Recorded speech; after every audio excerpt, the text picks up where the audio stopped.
എല്ലാവർക്കും നമസ്കാരം. നമ്മൾ വീണ്ടും ക്ലാസ് തുടങ്ങുകയാണ്. ഇപ്പോൾ നമ്മൾ അഞ്ചാമത്തെ സ്കന്ധത്തിലൂടെ കടന്നു പോവുകയാണ്. നമുക്കിന്ന് വായിക്കാനുള്ളത് പഞ്ചമസ്കന്ധത്തിലെ അധ്യായം 6 നമുക്ക് വായിക്കാം. ഓം വിഘ്നേശ്വരായ നമഃ. ഓം സരസ്വതീ നമഃ. ഓം ശ്രീ ഗുരുഭ്യോ നമഃ. ഓം അമൃതേശ്വരി നമഃ. ഓം നമോ ഭഗവതേ വാസുദേവായ. അത ഷഷ്ടോധ്യായഃ. രാജോവാച നൂനം ഭഗവ ആത്മാരാമാണാം യോഗ സമീരിതജ്ഞാനാപവർജിത കാമബീജാനാം ഐശ്വര്യാണീം പുനഃ ക്ലേശദാനീം ബൗദ്ധമർഹന്തീം യദൃച്ഛയോ ഭഗദാനീം.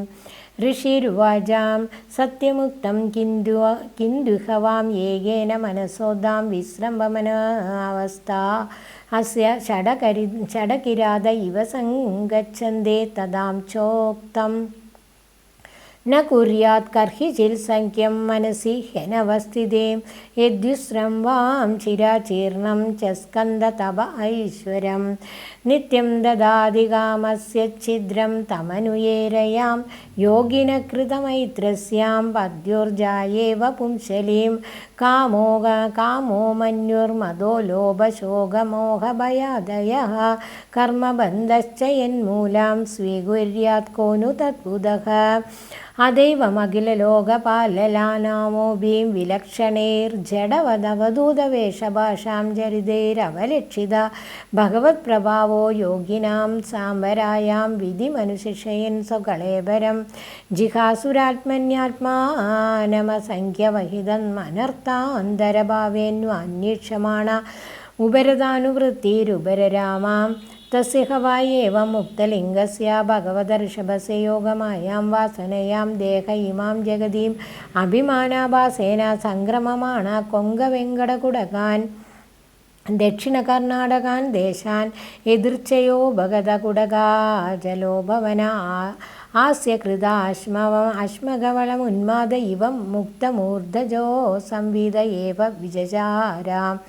അത സമീരവേഗ അവധൂതവേണുവികർഷണ ജാതോഗ്രതാവനലസ്താം ജിമാനേ ലിഹാന സഹതേന ദദാഹകാം യസ്യ കിലാനുചരിതമുപാകർണ്യ കൊങ്കവെങ്ക കുടകാനാം രാജാർഹന്നാമോപശിക്ഷ്യ കലാവധർമ്മ ഉത്കൃഷ്യമാണേം ഭവിതഭവ്യേന വിമോഹിത സ്വധർമ്മമഗതോഭയാമഹായ കുപതപാകണ്ഡമസഞ്ജസം നിജമനീഷയാ മന്ദസംപ്രവർത്തയിഷ്യതേം യേന കവാവകലോ മനുജാപസദാം ദേവമായാമോഹിതാം സ്വവിധിയോഗശൗചരിത്രവിഹീനാം ദേവകേളനാന്യഭവ്രതാനി നിജനിജേഷയാം കൃഷ്ണാനാം അസ്നാനാചമന ശൗചകേശോല്ലുഞ്ജസ്നാദീനി കലീനാം ധർമ്മബഹുലേനാബഹദധിയോ ബ്രഹ്മബ്രാഹ്മണയജ്ഞപുരുഷലോകവിദൂഷകാം പ്രായേണ ഭവിഷ്യന്തി തേജ ഹർവ്യാക്തനയാം നിജലോകയാത്രായാന്തപരമ്പരയാ അശ്വസ്ഥാമസ്തമസ്യന്തി സ്വയമേവ പ്രപദിഷ്യന്തി. അയമവതാരോ രാജസോപപ്ലുത കൈവല്യോപശിക്ഷണാർത്ഥം തസ്യാനുഗുണാം ശ്ലോകാൻ ഗായന്തി. അഹോ ഭുവഃ സപ്തസമുദ്രവത്യാം ദീപേഷു വർഷേഷു അതിപുണ്യമേതത് ഗായന്തി യത്രത്യ ജനാമുരാരേം കർമാണി ഭദ്രാണ്യവതാരവന്തീം. അഹോനുവംശോ യശസാവദാതാം പ്രയം വ്രതോ യത്ര പുമാൻ പുരാണഃ കൃതാവതാര പുരുഷസാദ്യാം ചചാരധർമ്മം യതകർമ്മകേതും കൊന്വസ്യ കാഷ്ടാമപരോനുഗച്ഛേന്മനോരഥോനാഭ്യഭവസ്യ യോഗീം യോ യോഗമായാം സ്പൃഹയദ്യുതസ്താം ഹ്യസത്തയാം യേന കൃതപ്രയത്നാം ഇതിഹസ്മാം സകലവേദലോകദേവബ്രാഹ്മണഗവാം പരമഗുരോർഭഗവദർഷഭാഗ്യസ്യാം വിശുദ്ധ്വാചരിതമീരിതം പുംസാം സമസ്തദുസ്തരിജാവിഹരണം പരമമംഗളായ നമിതമനുശ്രദ്ധയോപചിതയാ അനുസൃണ്യോദ്യാശ്രാവയതീം വാവഹിതോം ഭഗവതീം തസ്മിൻ വാസുദേവ ഏകാന്തതോം ഭക്തിരനയോരഭിസമനുവർത്തതേ.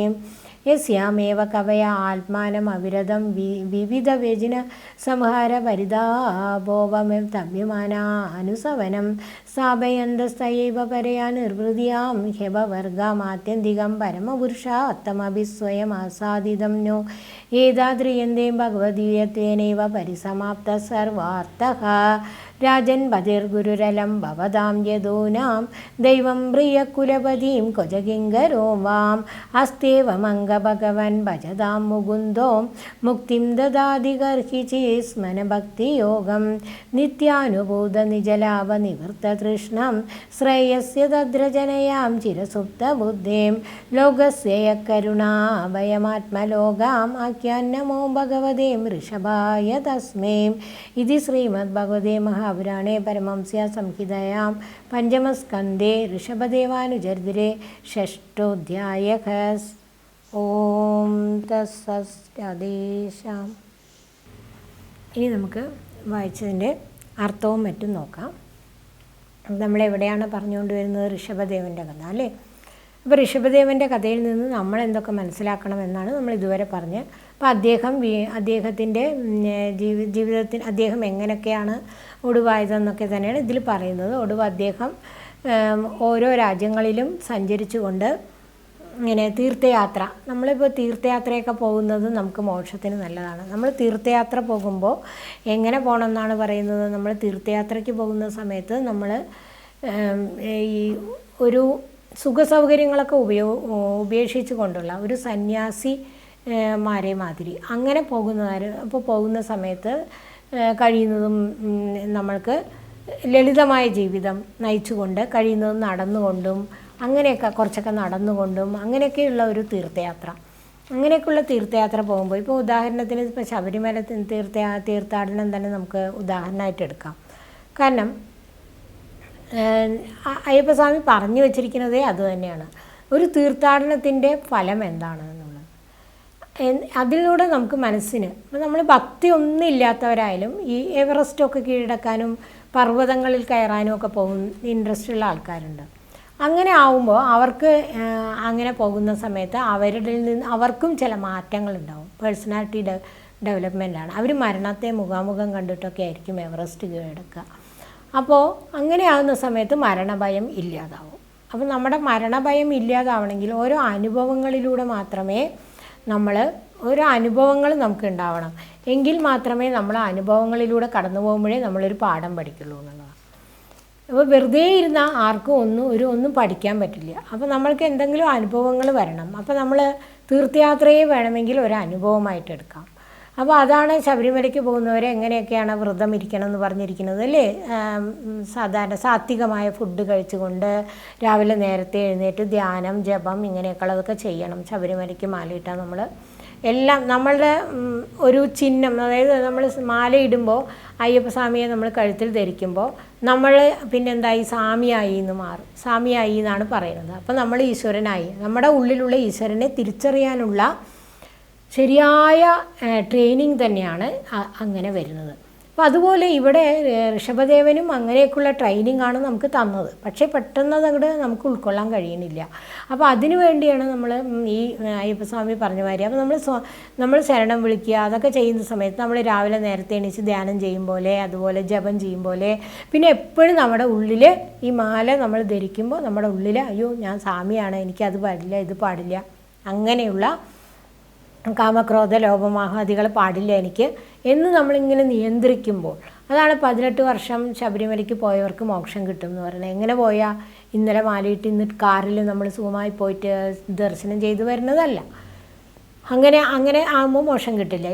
ഇത് എല്ലാ വർഷവും നമുക്ക് അനുഷ്ഠിക്കാൻ പറ്റണം. 41 വ്രതവും അങ്ങനെ കഷ്ടപ്പെട്ട് നടന്നൊക്കെയാണല്ലോ, പണ്ടൊക്കെ നടന്നിട്ടാണ് കരിമല കയറലുമൊക്കെ.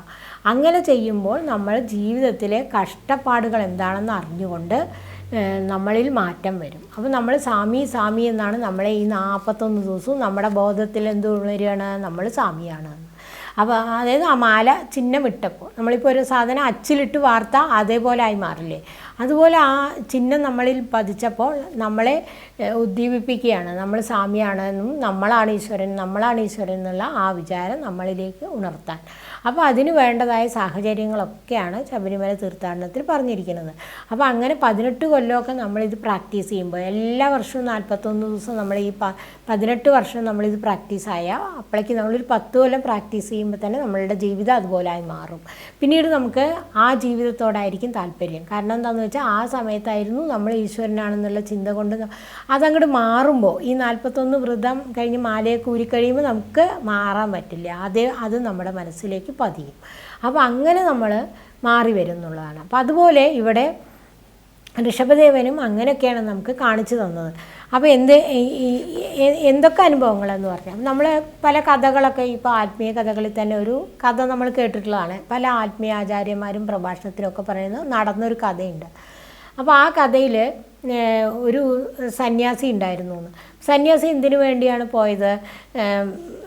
ആശ്രമം കെട്ടി, അതായത് മോക്ഷത്തിന് വേണ്ടി ഇവിടെ പോയി, കാട്ടിൽ പോയി ഒരു ആശ്രമമൊക്കെ കെട്ടി അങ്ങനെ ജീവിച്ചുകൊണ്ടിരിക്കുന്ന സമയത്ത് ഇങ്ങനെ കുറേ കാലം അങ്ങനെ ഭജന, പൂജനം, ആരാധനം അങ്ങനെ എല്ലാം ചെയ്തുകൊണ്ട് അങ്ങനെ ജീവിച്ചുകൊണ്ടിരിക്കുമ്പോൾ അദ്ദേഹത്തിൻ്റെ വസ്ത്രം അദ്ദേഹം ഉണങ്ങാനിടുന്ന സമയത്ത് 1-2 വസ്ത്രമൊക്കെ ഉണ്ടായിരുന്നുള്ളൂ. അപ്പോൾ ഈ വസ്ത്രം ഉണങ്ങാനിടുമ്പോൾ അത് ഒരു മുണ്ടൊക്കെ ഉണ്ടാവുള്ളൂ. അപ്പോൾ അത് എപ്പോഴും എലി കരണ്ട് നശിപ്പിക്കുകയാണ്. അപ്പോൾ പിന്നെയും എല്ലാ ദിവസവും ഈ എലി വന്ന് ഇദ്ദേഹത്തിൻ്റെ വസ്ത്രം കരണ്ട് നശിപ്പിക്കുകയാണ്. അപ്പോൾ ഇങ്ങനെ അദ്ദേഹം എല്ലാവരോടും ചോദിച്ചു, എന്താ ഇപ്പോൾ ചെയ്യുക? എലി വന്ന് എൻ്റെ ഇതൊക്കെ നശിപ്പിച്ചു എന്ന് പറഞ്ഞു. അപ്പോൾ ഒരു കർഷകൻ അതിലേക്കൂടെ പോകുന്ന ആളായിരുന്നു. അപ്പോൾ അദ്ദേഹം പറഞ്ഞു, നമ്മളിപ്പോൾ ആരോടെങ്കിലും എന്തെങ്കിലും ചോദിച്ചാൽ അവർ നമ്മുടെ എന്തെങ്കിലും പ്രശ്നത്തിന് ഒരു പരിഹാരം ഇങ്ങനെ സംഭവിച്ചു പറഞ്ഞാൽ അപ്പോൾ നിങ്ങൾ എന്തെങ്കിലും ഒരു പരിഹാരം പറഞ്ഞു കൊടുക്കും അല്ലേ? ആ പരിഹാരം എന്താ പറഞ്ഞു കൊടുത്തത്? എലിയുടെ ശല്യമാണോ വീട്ടിൽ? എങ്കിൽ പിന്നെ ഒരു പൂച്ചയെ വളർത്തിക്കുമെന്ന് പറഞ്ഞു. അപ്പോൾ ശരിയെന്ന് പറഞ്ഞ് അദ്ദേഹം വേറൊരു സ്ഥലത്തു നിന്ന് പൂച്ചയെ കൊണ്ടുവന്ന് അവിടെ വളർത്താൻ തുടങ്ങി. അപ്പോൾ എലിയുടെ ശല്യം കുറച്ച് കുറഞ്ഞു. അപ്പോൾ ഈ പൂച്ചയെ വളർത്തുമ്പോൾ പൂച്ചയ്ക്ക് ആഹാരമൊക്കെ കൊടുക്കണ്ടേ? പൂച്ചയ്ക്ക് പാലൊക്കെ കൊടുക്കണം. അപ്പോൾ എങ്ങനെ ഇപ്പോൾ പൂച്ചയ്ക്ക് ആഹാരം കൊടുക്കുക? പൂച്ചയ്ക്ക് തൻ്റെ ആഹാരമൊന്നും പറ്റില്ല. അപ്പോൾ പാല്. അപ്പോൾ പൂച്ചയ്ക്ക് ഇതിൽ പാല് വേണം പറഞ്ഞപ്പോൾ എന്ത് ചെയ്തു? അപ്പോൾ സന്യാസിയോട് പറഞ്ഞു, നിങ്ങൾ പശുവിനെ വളർത്തിക്കോളൂ. അപ്പോൾ അങ്ങനെ പശുവിനെ വളർത്താൻ തുടങ്ങി. പിന്നെ അത് കഴിഞ്ഞ് പശുവിന് തിന്നാൻ പുല്ലും വൈക്കോലൊക്കെ വേണം. അപ്പോൾ എന്ത് ചെയ്തു? കൃഷി തുടങ്ങിക്കോളിന്നാണ്. അങ്ങനെ കൃഷി ചെയ്യാൻ തുടങ്ങി. പുല്ലും ഇതൊക്കെ നട്ട് വളർത്തി. ഇതെല്ലാം കൂടി ആയപ്പോൾ കുറേ കാര്യങ്ങളായി. അദ്ദേഹത്തിന് പരിപാലിക്കാൻ പറ്റാണ്ടായി. ഇത്രയും അങ്ങനെ പരിപാലിക്കാൻ പറ്റാണ്ടായപ്പോൾ എന്താ ചെയ്യുകയെന്ന് ചോദിച്ചപ്പോൾ നിങ്ങളൊരു കല്യാണം കഴിക്കുന്നു പറഞ്ഞു. എന്നാൽ പിന്നെ ശരി. അപ്പോൾ അദ്ദേഹത്തിൻ്റെ മനസ്സവിടെ ഈ പ്രശ്നങ്ങളിലാണ് ഇങ്ങനെ പോയിക്കൊണ്ടിരിക്കുന്നത്. കണ്ടോ, സന്യാസിയാവാൻ വന്ന ആളാണ്. ശരി, എന്നാൽ കല്യാണം കഴിക്കാമെന്നു. അങ്ങനെ കല്യാണം കഴിച്ചു, ഭാര്യയായി, കുട്ടികളായി. അങ്ങനെ വീട് മോടി പിടിപ്പിച്ചു. പിന്നെ എല്ലാം പെട്ടെന്നായിരുന്നു. അങ്ങനെ ഇരിക്കുമ്പോഴാണ് പെട്ടെന്നൊരു ദിവസം അദ്ദേഹം സന്യാസിയായി പോകുന്നതിന് മുമ്പ് കണ്ട ഗുരു ആ വഴിക്ക് വരും. ഗുരു വരികയാണ് ആ വഴിക്ക് ഈ ശിഷ്യനെ കാണാൻ. അപ്പോൾ എവിടെ ശിഷ്യനെ കാണാനില്ല, ആശ്രമം ഒന്നും കാണാനില്ല. അപ്പോൾ അടുത്തൊക്കെ അന്വേഷിച്ചു. എൻ്റെ ഒരു ശിഷ്യൻ ഇവിടെ താമസിച്ചിട്ടുണ്ടായിരുന്നു, അദ്ദേഹം എവിടെ? അദ്ദേഹത്തെ ഒന്ന് കാണണമായിരുന്നു. അപ്പോഴാണ് പറയുന്നത് ഈ തരത്തിൽ. അപ്പോൾ അവിടെ പോയി ഗുരുവിനെ കണ്ടപ്പോഴാണ് അദ്ദേഹത്തിന് എന്താടോ ഇത്, താൻ മോക്ഷത്തിന് വേണ്ടി സന്യസിക്കാൻ വന്ന ആളല്ലേ, ഇപ്പം എന്ത് പറ്റിയെന്ന് നോക്കിയപ്പോൾ എന്താ ഭാര്യയും കുടുംബമൊക്കെ ആയിട്ട് വലിയ കൊട്ടാരത്തിലിരിപ്പാണ്. അപ്പോൾ ചോദിച്ചു എന്താ അത്? അപ്പോഴാണ് അദ്ദേഹത്തിന് എന്ത് മനസ്സിലായത്? ഗുരുവിനെ കണ്ടപ്പോഴാണ് അയ്യോ താൻ സന്യസിക്കാൻ വന്നതാണെന്നല്ലോ എന്ന് മനസ്സിലായി. അപ്പോൾ ആ മനസ്സിൻ്റെ നോക്കൂ, നമ്മുടെ മനസ്സിൻ്റെ അതുപോലെ നമ്മുടെ ജീവിതത്തിൻ്റെ എപ്പോഴാണ് എന്താ സംഭവിക്കുക എന്ന് നമുക്ക് തന്നെ പറയാൻ പറ്റില്ല. നമ്മൾ എന്തൊക്കെ ചെയ്യാൻ പോയാലും ചിലപ്പോൾ നമുക്ക് അതൊന്നും വിട്ടു വരേണ്ടി വരും. അതാണ് ഈ ഋഷഭദേവൻ്റെ ഭാഗമുണ്ടല്ലോ, ഭാഗവതത്തിലെ ഏറ്റവും പ്രധാനപ്പെട്ട ഭാഗമാണ്. നമ്മൾ ഒരു ഭക്തരാണെങ്കിൽ, ഒരു ഗുരുവായൂർ നമ്മൾ അമ്പലത്തിൽ പോയി തൊഴുകുന്നവർ കൃഷ്ണ ഭക്തന്മാരായിരിക്കാം മിക്കവരും, ദേവീ ഭക്തന്മാരും അങ്ങനെയൊക്കെ ഉണ്ടാവും. നമ്മളൊരു കൃഷ്ണ ഭക്തൻ കൂടിയാണെങ്കിൽ തീർച്ചയായിട്ടും നമ്മൾ ഈ ഭാഗവതത്തിൻ്റെ ഈ ഭാഗങ്ങളൊക്കെ അറിഞ്ഞിരിക്കണം. ഭാഗവതം തന്നെ അറിഞ്ഞിരിക്കണം. പക്ഷേ ഭാഗവതത്തിൽ ഋഷഭാവതാരത്തിന് വളരെയധികം പ്രശസ്തമായ ഏറ്റവും പ്രധാനപ്പെട്ട ശ്ലോകങ്ങൾ മുഴുവനും ഇതിലാണ്, ഈ ഭാഗത്താണുള്ളത്. അപ്പോൾ അത് നമ്മൾ അറിഞ്ഞിരിക്കണം. എന്തുകൊണ്ട് അറിഞ്ഞിരിക്കണം? നമ്മൾക്ക് അറിവ് കൂടുതലായിട്ട് കിട്ടുന്ന കാര്യങ്ങളാണ്. നമ്മുടെ മനസ്സിനെ കൺട്രോൾ ചെയ്യാൻ നമുക്ക് വളരെയേറെ പ്രയാസങ്ങളാണ്. അപ്പോൾ അതായത് അദ്ദേഹത്തിന് ഇവിടെ സന്യാസിയായ അദ്ദേഹം എങ്ങനെ വീണ്ടും ഒരു കുടുംബസ്ഥനായി മാറിയത്. അതുപോലെ മനസ്സിനെ നിയന്ത്രിക്കാൻ, മനസ്സ് എന്താ പറയുക, പിടികിട്ടാ പുള്ളിയെ പോലെയാണ്. ഒരിക്കലും അതിനെ നമുക്ക് പിടിച്ചു കെട്ടാൻ പറ്റില്ല. ഇന്നൊരു മനസ്സാണെങ്കിൽ നാളെ വേറൊരു മനസ്സായിരിക്കും, പിന്നേ ദിവസം വേറൊരു മനസ്സായിരിക്കും. അത് ഇല്ലാണ്ടാക്കാൻ വേണ്ടിയാണ് നമ്മൾ ഈ ഭാഗം, അത് വളരെ കഷ്ടപ്പെട്ടാലേ പറ്റുള്ളൂ. ഭഗവത്ഗീതയിൽ തന്നെ അതിനെപ്പറ്റി പറയുന്നുണ്ട്. കാമയേഷ ക്രോധയേഷ രജോ ഗുണസമുത്ഭവ മഹാശനോ മഹാപാത്മാ വിദ്യേന മിഹ വൈരിണാം. ഒരു പ്രധാനപ്പെട്ട ശ്ലോകമുണ്ട്. എന്താണ് അതിൻ്റെ അർത്ഥം? കാമയേഷ ക്രോധയേഷ എന്ന് പറയുന്നത് അത് നമ്മുടെ ശത്രുക്കളാണെന്നാണ് പറയുന്നത്. ആഗ്രഹങ്ങൾ, ചെറിയ ആഗ്രഹങ്ങളായാൽ പോലും അത് നമ്മളെ, ക്രോധം, ഈ കാമം എന്ന് പറയുന്നതിനെ എന്തായിട്ടാണ് കണക്കാക്കിയിരിക്കുന്നത്? വിശപ്പ് മാറാത്ത ഒരാളായിട്ട്, എത്ര ഭക്ഷിച്ചാലും വിശപ്പ് മാറാത്ത ഒരാളോട് ഉപമിച്ചിരിക്കുകയാണ് അതിനവിടെ. അതുപോലെ നമ്മുടെ മനസ്സ് അതേപോലെ തന്നെയാണ്. എത്ര ആഗ്രഹങ്ങൾ പൂർത്തീകരിച്ചാലും നമ്മുടെ മനസ്സിന് എന്തുണ്ടാവില്ല? ഒരു എൻഡ് ഉണ്ടാവില്ല. കാമയേഷ ക്രോധയേഷ രജോ ഗുണസമുത്ഭവാന്ന്. രജോ ഗുണത്തിൽ നിന്ന് ഉത്ഭവിക്കുന്നതാണ് രജോ ഗുണം. സത്വം രജസ് തമസ് പറഞ്ഞ് 3 ഗുണങ്ങളുണ്ട് നമ്മളിൽ എന്ന് പറഞ്ഞു അല്ലേ? സത്വഗുണമാണ് നമ്മൾ വളർത്തിയെടുക്കേണ്ടത്. രജോ ഗുണവും നമ്മളിൽ ഉണ്ടാവാം. രജോ ഗുണമാണ് നമ്മളെ കൂടുതൽ സുഖലോലുപതയിലേക്ക് നയിക്കുന്നത്. പിന്നെ തമോ ഗുണത്തിലേക്ക് നമ്മളെ നയിക്കുന്നതും അതുതന്നെ. അപ്പോൾ തമോ ഗുണം ഏറ്റവും പാടില്ലാത്തതാണ്. രജോ ഗുണം എങ്കിൽ കുറച്ചെങ്കിലും ഓക്കെ, പക്ഷേ സത്വഗുണമാണ് നമ്മളെ ഏറ്റവും കൂടുതൽ വളർത്തിക്കൊണ്ടുവരേണ്ടത്. അപ്പോൾ രജോ ഗുണത്തിൽ നിന്ന് എന്താണ്? ആഗ്രഹങ്ങൾ. ഒരു രജോ ഗുണിക്ക് എപ്പോഴും ആഗ്രഹങ്ങളായിരിക്കും. ഓരോ ആഗ്രഹം പൂർത്തീകരിക്കുമ്പോൾ അടുത്ത ആഗ്രഹത്തിന് വേണ്ടി പരിശ്രമിച്ചു കൊണ്ടിരിക്കും. അങ്ങനെ പരിശ്രമിക്കേണ്ട എന്നല്ല പറയുന്നത്, പക്ഷേ പരിശ്രമിച്ചു കൊണ്ടേ ഇരിക്കാം. പക്ഷേ അവിടെ ഒരു തടസ്സം വരുമ്പോൾ നമ്മൾ തകർന്നു പോകരുതെന്ന്. അങ്ങനെ ആവുമ്പോഴാണ്, തകർന്നു പോകുമ്പോഴാണ് നമ്മുടെ മനസ്സിനെ നമുക്ക് പിടിച്ചു കിട്ടാതാവുന്നത്. അപ്പോൾ അതാണ് നമ്മളെ എല്ലാ തരത്തിലുള്ള രോഗങ്ങളിലേക്കും, അതുപോലെ ഈ മനസ്സ് തന്നെ നമ്മളെ ശരീരത്തിൻ്റെ രോഗങ്ങൾക്കും ഒക്കെ കാരണമാവും. അപ്പോൾ ആഗ്രഹങ്ങൾ നമ്മളെ അങ്ങനെ കൊണ്ടുപോയിക്കൊണ്ടേയിരിക്കുന്നു. അപ്പോൾ അതുകൊണ്ടാണ് ഋഷഭദേവൻ പറയുന്നത്, മക്കളോടും നേരത്തെ ഉപദേശിച്ചപ്പോൾ എന്താണ് പറഞ്ഞത്? ആഗ്രഹങ്ങളെ ഉപേക്ഷിക്കണം. എങ്ങനെയുള്ള ആഗ്രഹങ്ങളെ ഉപേക്ഷിക്കണം എന്നാണ് പറഞ്ഞത്? നല്ല ആഗ്രഹങ്ങൾ എപ്പോഴും നമ്മുടെ കയ്യിലിരുന്നോട്ടെ. മോശമായ ആഗ്രഹങ്ങൾ, അത്യാഗ്രഹങ്ങളെയാണ് നമ്മൾ ഉപേക്ഷിക്കേണ്ടത്. ഇപ്പോൾ ഒരാളിങ്ങനെ വളർന്നു വരുന്നു, അയാൾക്കൊരു കുട്ടികൾക്കാണെങ്കിൽ പഠിക്കണം, നല്ല മാർക്ക് വാങ്ങണം എന്നുള്ള ആഗ്രഹം കൊള്ളാം. പക്ഷേ അതുപോലെ നല്ലൊരു ജോലി കിട്ടണം എന്ന് നമ്മൾ ആഗ്രഹിക്കാം. അതുപോലെ തന്നെ നമ്മൾക്ക് കുട്ടികൾക്കാണെങ്കിലും ഒരു വിവാഹം കഴിക്കണം എന്ന് വേണമെങ്കിൽ നമ്മൾ ആഗ്രഹിക്കാം. വിവാഹം കഴിക്കാൻ വേണ്ടി തപസ് ചെയ്തവരുടെയൊക്കെ കഥ നമ്മളിതിൽ പഠിച്ചിട്ടുണ്ട്. അപ്പോൾ ഒരു വീട് വെക്കണം എന്ന് ആഗ്രഹിക്കുന്നത് അത് അത്യാഗ്രഹമല്ല. പക്ഷേ വീട് വയ്ക്കുമ്പോൾ ഇത്ര പോരാ ഒരു സാമാന്യമല്ലാണ്ട് അതിലധികം ആഗ്രഹിക്കുക. അതുപോലെ തന്നെ സമ്പത്ത്, അങ്ങനെയുള്ള കാര്യങ്ങളും സുഖലോലുപതയിലും കൂടുതൽ അത്യാഗ്രഹങ്ങളിലേക്ക് പോവുക. അതാണ് അത്യാഗ്രഹം എന്ന് പറയുന്നത്. അപ്പോൾ അങ്ങനെ അത്യാഗ്രഹങ്ങളെ നമ്മളെങ്ങനെ ഇല്ലാണ്ടാക്കാം? ആഗ്രഹങ്ങൾ ഉണ്ടായിക്കോട്ടെ, അത്യാഗ്രഹങ്ങളെ നമ്മൾ ഇല്ലാണ്ടാക്കണം എന്നാണ് പറഞ്ഞിരിക്കുന്നത്. അപ്പോൾ അതാണ് ഈ കാമം ക്രോധത്തിലേക്ക് നമ്മളെ വഴിതെളിക്കും. ക്രോധം എങ്ങനെയുള്ളതാണ്? പിന്നെ ക്രോധം വന്നു കഴിഞ്ഞാലാണ് നമ്മുടെ ശരീരത്തിന് കേടുവരുത്തും. അതുപോലെ നമ്മൾ മറ്റുള്ളവരോട് വഴക്കിന് പോകും. അപ്പോൾ അങ്ങനെ അവരൊന്നും നമുക്ക് ബന്ധുമിത്രാദികൾ ഇല്ലാണ്ടാവും. അങ്ങനെ പല തരത്തിൽ അത് നമ്മുടെ മനസ്സിനെ ദുഷിപ്പിക്കും. നമ്മൾ ആരോടെങ്കിലും വഴക്കിട്ട് ആദ്യം ദുഷിക്കുന്നത് നമ്മുടെ മനസ്സ് തന്നെയാണ്. ആദ്യം വഴക്കാവുന്നത് നമ്മുടെ മനസ്സാണ്.